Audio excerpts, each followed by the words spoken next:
पलटू चाचक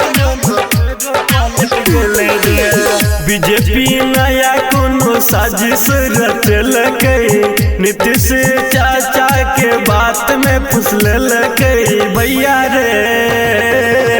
BJP नया कोनो साजिश रचलकै, नीतीश चाचा के बात में फुसलकै। छोरे आरजेडी छोरे आरजेडी बीजेपी में शामिल भेलै रे। पलटू चाचक मोनो फेरो पलट गेल रे। पलटू चाचक मोनो फेरो पलट गेल रे। फेरो पलट गेल रे। अन्नू रिकॉर्डिंग स्टूडियो पलटू चाचक पलट गेल रे। फेरो पलट गेल।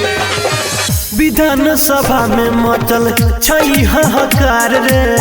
सोच में पड़ल छै तेजस्वी सरकार रे। सोच में पड़ल छै तेजस्वी सरकार। विधानसभा में मचल छै हाहाकार रे। सोच में पड़ल छै तेजस्वी सरकार रे। चाचा भतीजा जोड़ी के नजर लग गेल रे। पलटू चाचक मनो फेरो पलट गेल रे। पलटू चाचक मनो फेरो पलट गेल रे। फेरो पलट गेल रे। Singing by Manoj Madhwaliya. पलटू चाचक पलट गेल रे। फेरो पलट गेल। साले साल नीतीश चाचा पार्टी बदलै छै। पीएम बने के झूठे सपना देखे छै।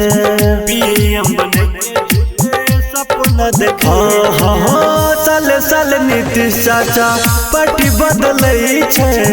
पीएम बने के झूठे सपना देखे छै। कतनिक बिहार के सीएम छलै रे। पलटू चाचक मोनो फेरो पलट गेल रे। पलटू चाचक मोनो फेरो पलट गेल रे। फेरो पलट गेल।